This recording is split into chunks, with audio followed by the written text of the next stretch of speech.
தேவன் உங்களுக்கு செழிப்பு வைத்திருக்கிறார். ஆனால் அதை யாருக்கு வச்சிருக்கிறார் என்றால் அவருடைய வசனத்திற்கு நடுங்குகிறவர்கள். ஏமே, அப்போ கர்த்தருடைய வசனத்துக்கு நடுங்குகிறவர்கள் அதை காண்பார்கள்.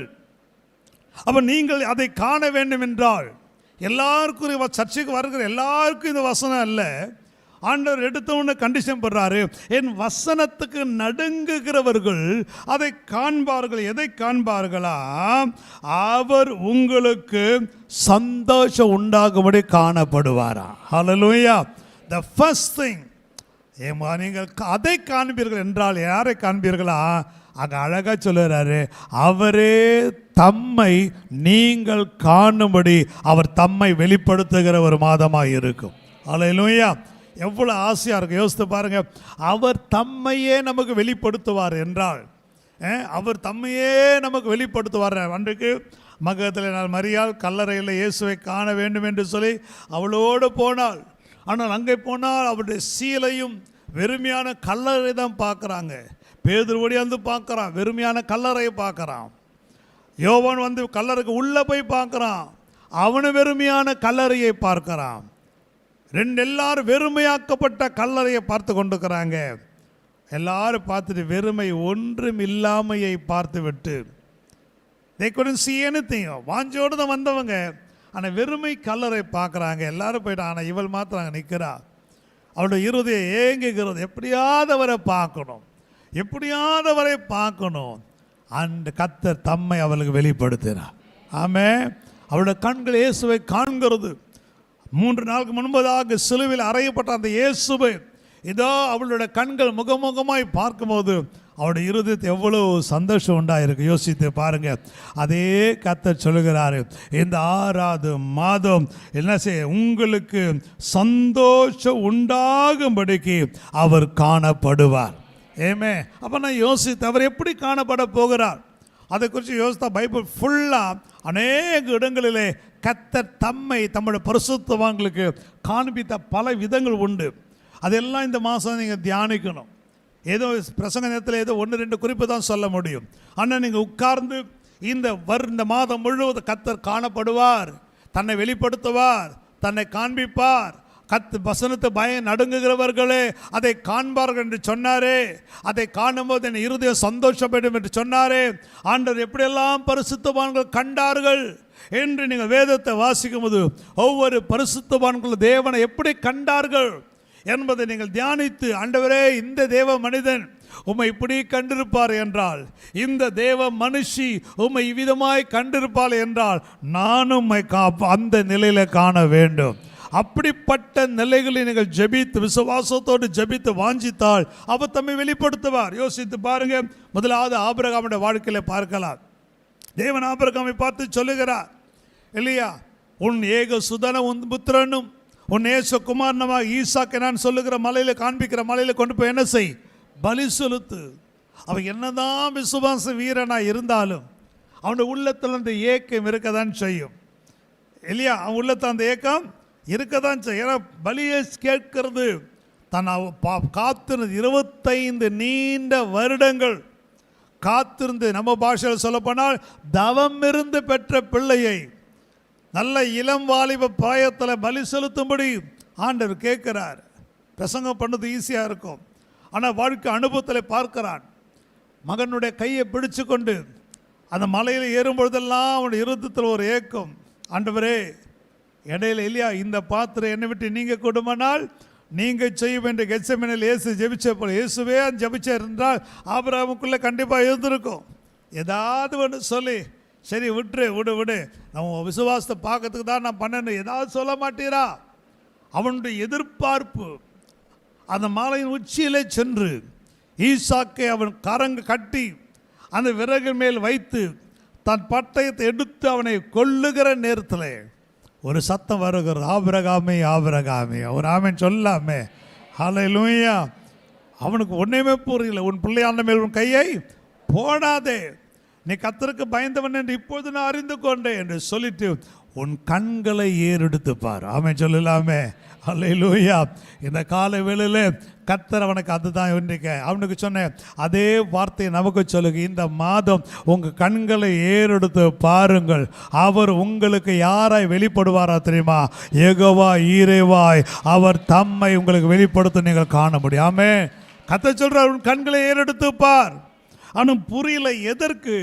கண்களை ஏறெடுத்து பார்த்தால்தான் அவன் எந்த இடத்துல ஈசாக்க பலி செலுத்த நினைத்தானோ அதே இடத்துல பலி செலுத்தும்படி இவனுக்காக ஆயத்தப்படுத்தப்பட்ட ஒரு ஆட்டுக்குட்டி ஆடை அந்த இடத்துல கண்டான். நான் சொல்கிறேன், எந்த இடத்துல நீங்கள் சில எதிர்பார்ப்போடு இருக்கிறீர்களோ அதே இடத்துல நீங்கள் மலையில் ஏறுற வரைக்கும் உங்களுக்கு விரைவில் உங்கள் கண்களில் தென்படாது. ஆனால் இன்றைக்கு கர்த்தர் சொல்லுகிறார், கொஞ்சம் கண்களை ஏறெடுத்து பாருங்க. ஏறெடுத்து பார்க்கிற நேரத்தில் உன் தேவைகளை சந்திக்கிற யெகோவா ஈரே என்கிற ஒரு தேவன் உங்களுக்கு காணப்படுவார். ஹல்லேலூயா. அவர் யெகோவா ஈரேவாய் உங்களை தமக்கு வெளிப்படுவதாக தான் சொல்லுகிறார். நீங்கள் அதை காணும் பொழுது உங்களுடைய இருதயத்தில் மகிழ்ச்சி உண்டாகும். நீங்கள் அதை காணும்போது செழிப்பு உண்டாகும். நீங்கள் அதை காணும்போது உங்களுடைய இருதயம் சந்தோஷப்படத்தக்கதாய் அவர் காணப்படுவார். அப்படின்றால் இந்த முதல் மாதத்தில் 6ஆம் மாதத்தினுடைய முதல் நாளை கர்த்தர் கொடுக்கிற ஒரு வார்த்தை, நான் உங்களுக்கு காணப்படுவேன். யாராய் காணப்படுவேன்? உங்களுடைய தேவைகள் எல்லாம் இந்த மாதம் சந்திக்கிற ஒரு தேவனாய் அவர் தம்மை உங்களுக்கு வெளிப்படுத்துவார். ஹல்லேலூயா. அது என்ற அர்த்தம் என்ன? குறைவுகள் வரலாம், நம்முடைய வாழ்க்கை தேவைகள் வரலாம். ஆனால் அப்போதெல்லாம் நீங்கள் சொல்ல வேண்டிய ஆண்டவரே உம்மையை நான் காண வேண்டும். யெகோவா ஈரேவாய் உம்மை நான் என்ன செய்யணும்? யோசித்து பாருங்க. அன்றைக்கு பெரும்பாடுள்ள ஸ்திரீயானவள் 12 வருஷம் தனக்கு உண்டான எல்லாவற்றையும் அவர் செலவழித்து விட்டார். ஒன்றும் இல்லை. தனக்கு உண்டான எல்லாவற்றையும் அவர் வைத்தியருக்கு செலவு பண்ண, டாக்டர்கிட்ட ஸ்பெண்ட் பண்ணி இப்போ ஒன்றுமே இல்லை. சரீரத்தில் ஒரு சுகமும் வரவில்லை. ஒரு நாள் அல்ல. பெண்களுக்கு தெரியும் அப்படிப்பட்ட பலவீனங்கள். ஒரு நாள் அல்ல, ஒரு மாதம் அல்ல, 2 மாதம் அல்ல, 12 வருடங்கள் இருந்தால் அந்த ஸ்திரீயானவள் எப்படி இருந்திருப்பாள்? ஏலுமும் தோலுமாக இன்னைக்கு சாவாளா நாளைக்கு சாவாளா என்று சொல்லக்கூடிய நிலையில் அவளுடைய வாழ்க்கை இருந்துச்சு. அப்படிப்பட்ட நேரத்தில் ஹல்லேலூயா, she want to see the power of Jesus.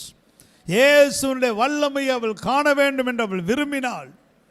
அவள் வாழ்க்கையில் எத்தனையோ காரியங்களை இயேசு குறித்து கேள்விப்பட்டிருக்கிறாள். but she never experienced Jesus. இயேசுவை கேள்விப்பட்ட அவள் இயேசுவை தன் வாழ்க்கையில் அனுபவித்ததில்லை. திரளான கூட்டத்து மத்தியிலே அவள் ஒளிந்து போய் அவளுடைய விசுவாச கரத்தை நீட்டுகிறாள். ஜீசஸ் அவள் விசுவாசத்தோடு கூட ஆண்டவருடைய வஸ்திரத்தை ஓரத்தையாகில தொட்டாள், சுகம் ஆவேன் என்கிற ஒரு நம்பிக்கை அவளுக்குள்ளாக இருந்துச்சு. If I touch the garment of Jesus, அந்த வஸ்திரத்தின் ஓரத்தையாகில தொட்டால் போதும், நான் சுகமாவேன் என்று ஒரு ஆழமான விசுவாசம் உள்ளத்தில் இருந்தது. அந்த விசுவாசத்தோடு போய் அவரை தொட்டால் பாருங்க, ஒரு வல்லமை புறப்பட்டுச்சு. ஹல்லேலூயா. அங்கே சுற்றி நிறைய பேர் நிற்கிறாங்க. ஆனால் அந்த வல்லமை 1 to 1 அவருக்கும் இவளுக்கு மாத்திரம் தான் தெரியுது. அவளுக்கு தெரியுது, அவருக்கு தெரியுது வல்லமை புறப்பட்டுச்சுன்னு சொல்லுது. இவளுக்கு தெரியுது வல்லமை என்னை தொட்டு விட்டது என்று. ஹல்லேலூயா. and I tell you, இந்த 6வது மாதம் இது நடக்கும். You are going to experience personally the touch of the Almighty God. சர்வ வல்லமுள்ள தேவன் அவர் யெகோவா ஈரேவாய் உன்னை காணுகிறவர் மாத்திரமல்ல, அவர் உன் விசுவாசத்தை கண்டு உன்னை தொடுகிற ஒரு தொடுதலை நீங்கள் இந்த மாதம் உணர்வீர்கள்.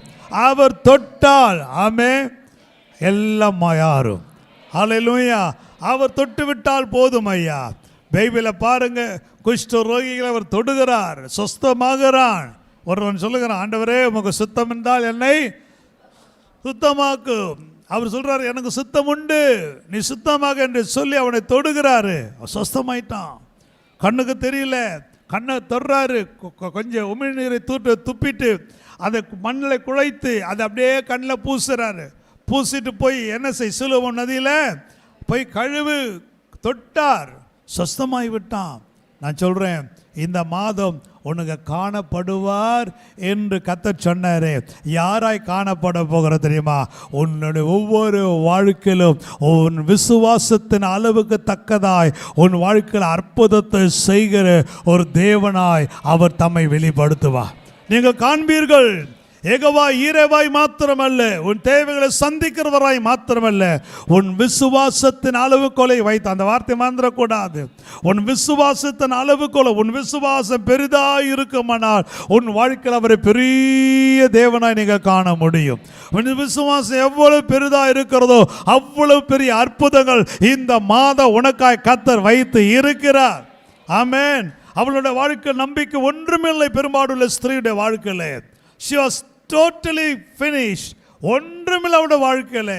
ஆனாலும் ஒன்றுமே இல்லை. அவள் சொல்ற தனக்கு உண்டான எல்லாவற்றையும் அவள் செலவழித்து சற்றாகில குணம் அடையலை. அந்த அர்த்தம் என்ன? கையிலையும் காசு இல்லை, சரீரத்தில் பலனும் இல்லை, மனசில் தெம்பும் இல்லை, எல்லாமே இல்லை. she is totally nil. கையில் பணமும் இல்லை, சரீரத்தில் பலனும் இல்லை, மனசில் தெம்போ இல்லை. she was totally nil. ஒரு பூஜ்ஜியமாக்கப்பட்ட நிலையில் அவர் நிற்கிறா. ஹல்லேலூயா. ஓ ரமாஷியா துனியா. அவள் சரீரத்தில் பலன் இல்லாமல் போகலாம், கையில் பணம் இல்லாமல் இருக்கலாம், மனசில் தெம்பு இல்லாமல் இருந்தாலும் இதுக்கு எல்லாவற்றுக்கும் மேலாக ஒன்று அவளுக்கு இருந்துச்சு, ஒரு விசுவாசம் இருந்துச்சு. ஹல்லேலூயா. ஓ ரமாசியாதனா. எல்லாம் இல்லை, பணம் இல்லை, ஆனால் விசுவாசம் இருந்துச்சியா. சரீரத்தில் பலன் இல்லை, ஆனால் விசுவாசம் இருந்தது. மனதில் தெம்பு இல்லை, ஆனால் விசுவாசம் இருந்துச்சு. இன்றைக்கு ஆவியான உங்களுக்கு எனக்கு அதை தான் சொல்லுகிறார். சரீரத்தை கையில் பணம் இல்லாமல் இருக்கலாம், சரீரத்தில் பலன் இல்லாமல் இருக்கலாம், மனசில் தெம்பு இல்லாமல் இருக்கலாம், ஆனால் உன் விசுவாசத்தை நீ தட்டி எழுப்புவாய நான் கர்த்தர் சொல்லுகிறார். இன்றைக்கு உன்னுடைய விசுவாசம் அற்புதத்தை செய்கிற தேவனாய், உன் வாழ்க்கையில் இல்லாதவைகளை இருக்கிறவைகளாய் அழைக்கிற தேவனாய், இல்லாதவைகளை ஒன்றை உன் வாழ்க்கையில் உருவாக்கி உன்னை தேசத்தில் அற்புதங்களாய் அடையாளப்படுத்துகிற தேவனாய் தம்மை அவர் உங்களுக்கு வெளிப்படுத்துவார். ஒரு ஆமென் சொல்லலாமே. ஹல்லேலூயா. யோசித்து பாருங்க, ஆபிரகாமுக்கு யெகோவா ஈரேவாக இல்லையா, அப்புறமா பெருமாடு ஸ்திரீக்கு அற்புதத்தை செய்கிற தேவனாய் வெளிப்படுத்தினவர், நம்பிக்கையெல்லாம் இழந்திருந்த அந்த மார்த்தாள் மரியாள் லைஃப்பில் பாருங்க. ஏசு சிநேகிதர் தான், ஏசு அவங்க வீட்டில் வந்து அடிக்கடி வந்து சாப்பிட்டவர் தான், அந்த குடும்பத்தோடு ஏசு ரொம்ப நெருக்கமாக இருந்தவர் தான். அந்த குடும்பத்தில் கூட ஒரு ஒரு ஒரு ஒரு ஒரு ஒரு ஒரு நம்பிக்கையற்ற சூழ்நிலை வரதான் செய்தது இல்லையா. எப்படிப்பட்ட குடும்பம் அவங்க. அவர் பெத்தானியாக்கு வரும்போதெல்லாம் அவர் எங்கே தங்க மாட்டார். மார்த்தாள் மரியாள் லாசரு அவங்க வீட்டில் தான் வந்து தங்குவார். பெத்தானியானாவே ஏசு இருக்கிற வீடு யார் வீடு? லாசரு மார்த்தாள் மரியாள் வீட்டில் தான் ஏசு இருப்பார். அவ்வளவு ஃபேமிலி ஃப்ரெண்ட். நம்ம பாஷை சொல்லணும்னா ஏசு மார்த்தாள் மரியாளுக்கு யார்? Family friend. ஏன்னா பைபிளில் சொல்லுது, உம்முடைய சிநேகிதனாகிய லாசர், உம்முடைய சிநேகிதனாகிய ஆண்டவரால் ரொம்ப நேசிக்கப்பட்டவர், ரொம்ப நேசிக்கப்பட்டவர். அவ்வளோ ஃபேமிலி திக்கு ஃப்ரெண்டு அந்த குடும்பத்தோடு. ஆண்டவரோட ரொம்ப க்ளோஸ் ரிலேஷன்ஷிப் வச்சிருந்த குடும்பத்தில் கூட எதிர்பாராத வண்ணமாக அவங்க நம்பிக்கையை உடைந்து போகக்கூடிய காரியம் நடந்து விட்டது. யோசித்து பாருங்க.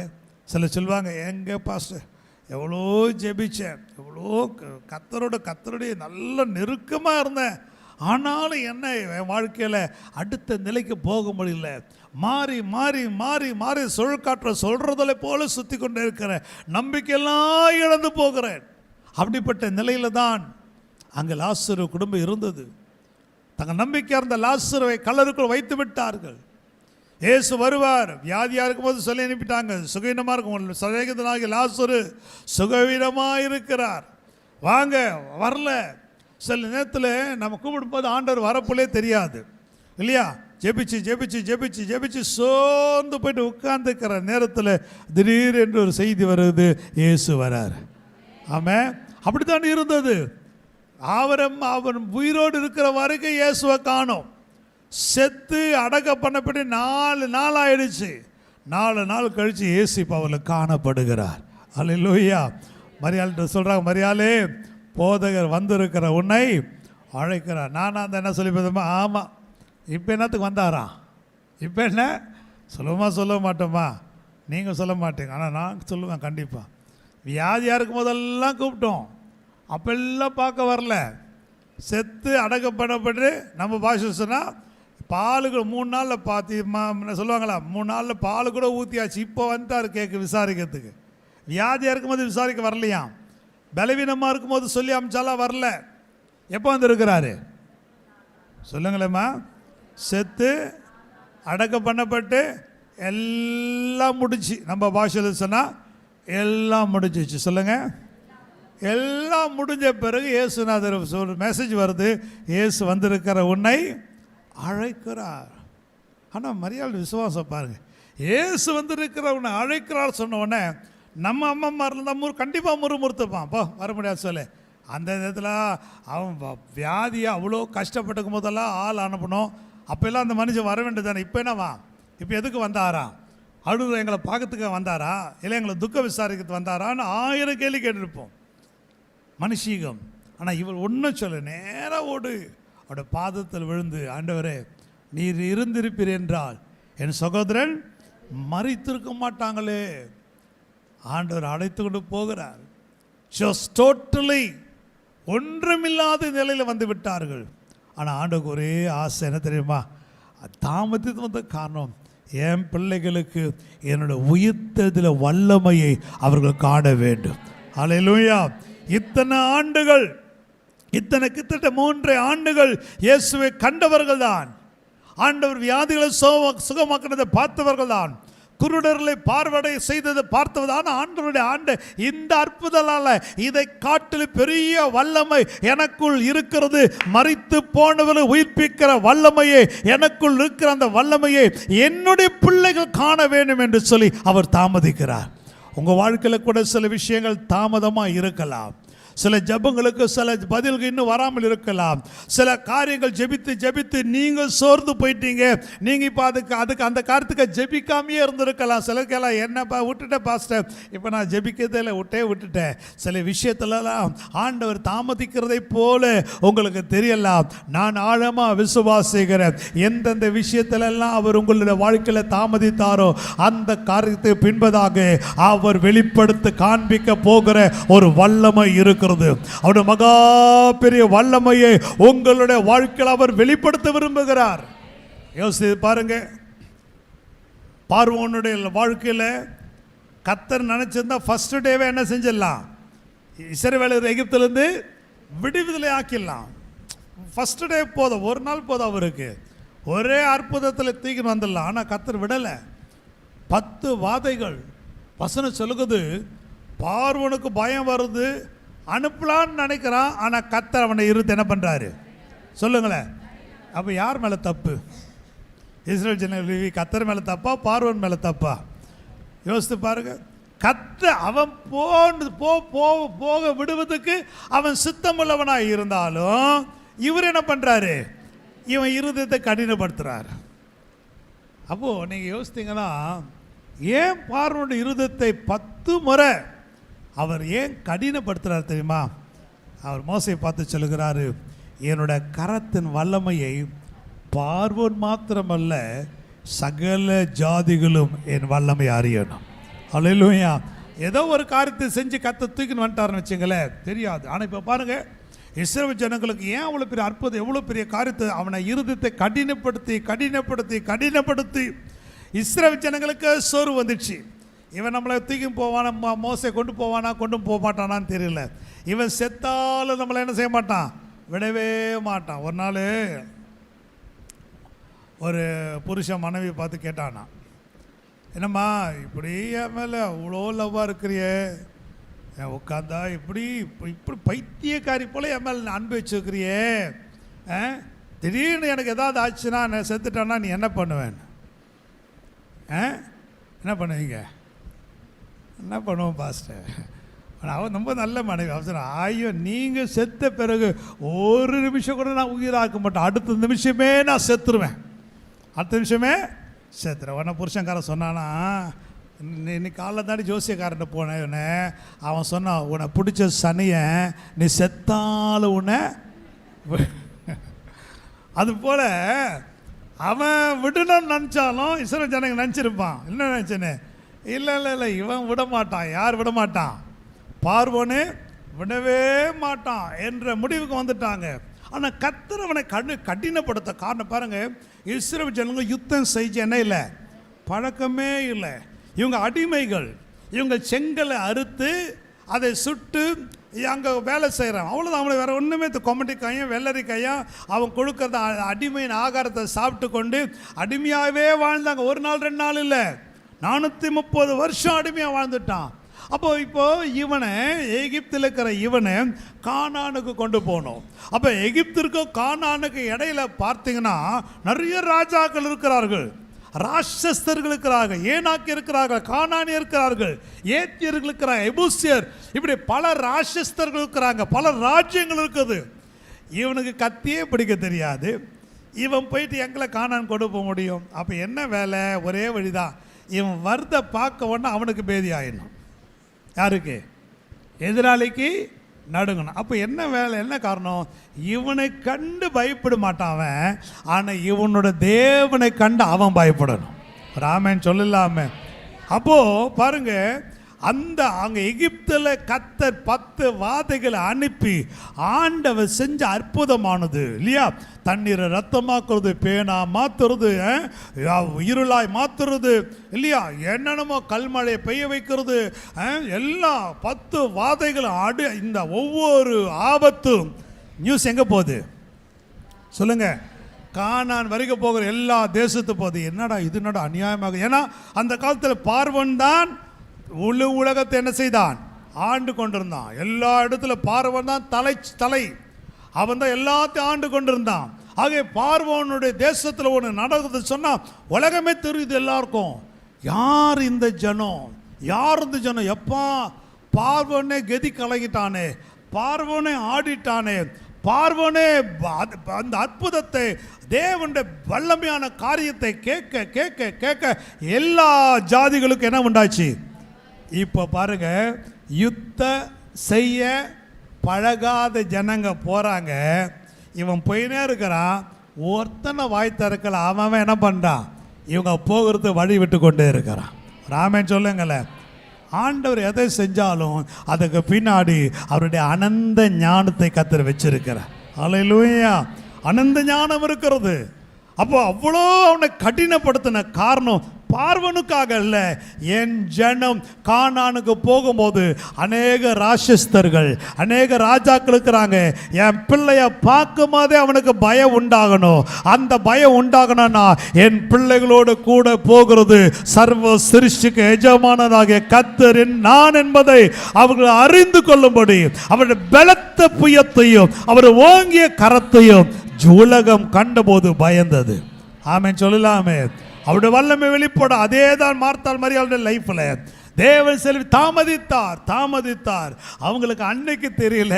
4 நாள் கழித்து வந்த கல்லறையில் நின்று சொல்ல, கல்லை புரட்டு என்று சொன்னபோது கல்லை புரட்டப்பட்ட வாசலை வெளியே நின்று சத்தமிடுகிறார், லாசருவே வெளியே வா. ஒரு ஆமென் சொல்ல வேண்டாமா? லாசருவே வெளியே வா. அடுத்த செகண்ட் பாருங்க, அங்க இருக்கிற எல்லாரோட கண்கள் அப்படியே அகல பார்க்கறது. அல்லேலூயா, ஆச்சரியப்படுறாங்க. ஏன்? ஒரு கையை சீலையினால் சுற்றப்பட்டு கைகள் கால்கள் கட்டப்பட்ட ஒரு உருவம் தானா வந்து வெளியே நிற்கிறது. ஒரு ஆமென் சொல்லுங்களே. எப்படி இருக்கும் பாருங்க ஐயா. இதுதான் தேவன் நம்முடைய வாழ்க்கையில் சில காரியத்தில் தாமதித்தாலே நீங்க அவசரப்படாதீங்க. அவர் தம்முடைய வல்லமையை, மகா பெரிய வல்லமையை உங்கள் வாழ்க்கையில வெளிப்படுத்தும்படிக்கு, அவருடைய பலத்த கரத்தின் மகிமையை நீங்கள் காணும்படிக்கு, நீங்கள் அவரை வல்லமுள்ளவராய் உன் கண்கள் அவரை காண வேண்டும் என்பதற்காக சில காரியங்களை தாமதித்தாலும் அவர் தாமதிக்கிறவர் அல்ல. சரியான நேரத்தில் அவருடைய வல்லமையை உனக்கு வெளிப்படுத்துகிற தேவனாய் இருக்கிறார். ஒரு ஆமென் சொல்லலாமே. ஹல்லேலூயா. அதுதான் கர்த்தர் சொல்லுகிறார். நீங்கள் அதை காணும்போது, எதை காணும்போது, உன் தேவன் யார் என்பதை அந்தந்த சூழ்நிலைக்கு ஏற்ற நிலையிலே அவர் தம்மை உங்களுக்கு வெளிப்படுத்துவார். ஆமென். ஒரே ஒரு குறிப்பு தான் வந்திருக்கிறேன். அடுத்தது அவர் யாராய் சொல்லுகிறாரா? வாசிப்போமாக. 12 வசனத்தை வாசிங்க. கர்த்தர் சித்தமான பிறகு கர்த்தர் சொல்லுகிறது என்னவென்றால், கர்த்தர் சொல்லுகிறது என்னவென்றால், இதோ நான் சமாதானத்தை ஒரு நதியை போல. ஆமென் சொல்லுவோமே. ரெண்டாவது கர்த்தர் சொல்றாரு, ஒன்று மகிழ்ச்சி, அப்புறம் மகிழ்ச்சி, செழிப்பு. இப்போ மூணாவது சொல்றாரு, உனக்கு சமாதானம். ஆமென் சொல்லுங்களேன். என்னவா? சமாதானம், joy and the flourishment. And now God says the peace. இந்த மாதம் எப்படி கொடுக்கிறாரா? ஒரு சமாதானத்தை எப்படியா? நதியை போல. ஒரு ஆமென் சொல்லுவோமே. கடந்து வந்த பாதைகளை நீங்கள் திரும்பி பார்த்தால் உங்கள் சமாதானத்தை கெடுக்கிற பல காரியங்கள் உங்கள் வாழ்க்கையில் நடந்திருக்கலாம். உன் சமாதானத்தை கெடுக்கக்கூடிய பல காரியங்கள் உன் குடும்பத்தில் நடந்திருக்கும். உன் பிள்ளை மூலமாக இருக்கலாம், ஒருவேளை உன் வேலை ஸ்தலத்தில் இருக்கலாம், ஒருவேளை உன் சமுதாயத்தில் இருக்கலாம், உங்களோட தனிப்பட்ட வாழ்க்கையில் இருக்கலாம். கலங்கி போய் சோர்ந்து போய் என்னதான் வாழ்க்கை என்று சொல்லத்தக்க நிலையில் சில சொல்லுப்பா, உங்களுக்கு தெரியாது பாஸ்டர், ஐயோ ஏன் தான் இப்படி ஒரு வாழ்க்கையோ எனக்கு அப்படி சொன்னவங்க நிறைய பேர் இருக்கிறீங்க இங்கே இல்லையா? ஏன் தான் இப்படி போகிற ஒரு வாழ்க்கை? யார்கிட்ட சொன்னாலும் கற்றுக்கிட்டேயாவது நீங்கள் சொல்லியிருப்பீங்க, என்ன ஒரு வாழ்க்கை, ஒழுங்காக இருந்ததுதானே நல்லா ஜாலியாக இருந்திருக்கலாம். இன்றைக்கி வந்து கல்யாணம் பண்ண பிள்ளைய பெற்றுக்கணு, 1008 கடனத்துக்கு தலையில் போட்டுக்கணு, இங்கே சுற்றினு அங்கே சுற்றினு, என்ன லைஃப் அப்படி சொன்னாங்க மாத்திரம் ஆமென் சொல்லுவோமா? ஆமென். யாரும் இல்லையா? கர்த்தாவே, இது எந்த கூட்டம்னே தெரில, இது விகற்பமான கூட்டமாக இருக்குது இல்லையா? சில ரொம்ப ரொம்ப ஹோலியாக இப்போ தான் பைபிளாக படிப்பாங்க பாருங்கள், பார்க்கவே மாட்டாங்க. ஏமே சில என்ன சொல்லுவாங்க, என்ன வாழ்க்கை, அலை சில சொல்லுவாங்க, கடலில் அலைக்கு கூட என்ன இருக்கும், ஓய்வு வந்துடும். ஆனால் எனக்கு வரல, எனக்கு அப்படியே நம்மளை அலக்களிக்கும், அப்படியே அலக்க. ஆனால் இன்றைக்கி அந்த மாதம் சொல்கிறாரு, இதெல்லாம் தான் ப்ராமிஸ். கத்த சொல்கிறாரு, கடந்த 5 மாதம், கடந்த 5 வருஷம், கடந்த 10 வருஷமாக வாழ்க்கை அலசடைப்பட்டு பீஸ்லெஸ். நைட்டில் சிலலாம் ராத்திரி தூக்கமே இல்லை இல்லையா? தூங்க முடியல பாஸ்டர், நேரத்தில் தூக்கமே வரமாட்டேங்குது. சிலலாம் மாத்திரை போட்டு கூட என்ன வரல, தூக்கம் வராத கேஸ்லாம் இருக்குது. எங்களுக்குள்ள இல்லை, பொதுவாக சொல்லுவாங்க இல்லையா? ஆனால் இந்த மாதம் கத்த சொல்கிறாரு, இவ்வளோ நாள் மார்த்தாளை போல, மார்த்தாளே நீயோ பல்வேறு காரியங்களுக்கு கவலைப்பட்டு கலங்குகிறாய். ஆனால் இந்த மாதம் உன்னுடைய வாழ்க்கையில் சமாதானத்தை ஒரு நதியை போல, ஒரு ஆமென் சொல்ல வேண்டாமா? சமாதானத்தை ஒரு நதியை போல் இதெல்லாம் அனுபவிக்க போறீங்க பாருங்க. இந்த மாதம் you're going to have a peace. பிசா சொல்கிறேன், சொல்லட்டும் வா, இந்த சர்ச்சை விட்டு வெளியில் வா, 1000 பிரச்சனை உனக்கு வச்சிருக்கிறேன். நீங்கள் சொல்லுங்கள், 1000 பிரச்சனை வந்தாலும் என் தேவன் சமாதானத்தை அருளுகிறவர் என்னோடு கூட இருப்பார் என்றால், ஆமென். சீஷருடைய சமாதானத்தை கெடுக்கிறதுக்குன்னே அந்த கலிலேயா கடல் வந்துச்சு இல்லையா? கடல் வேசுனதை தூங்கி நிற்கிறாரு இல்லையா? சமுத்திரம் கொந்தளிக்கிறது, பலத்த காற்று. பேதுரு பார்த்து அழைக்கிறான், ஐயரே நாங்கள் மடிந்து போகிறோமே, உமக்கு கவலை இல்லை, என்னையா தூங்கி நிற்கிறீங்க? காற்று பயமுத்துறது, அலைகள் கொந்தளிக்கிறது, படகு முழுகி விடுமோ என்று பயப்படுறாங்க. செத்துரு மரண பயம் வந்துடுச்சு, நாங்கள் சாக போகிறோமே, உமக்கு கவலை இல்லையா? மரண பயத்தில் வந்துடுச்சு. எழுப்புறாங்க. அல்லேலூயா.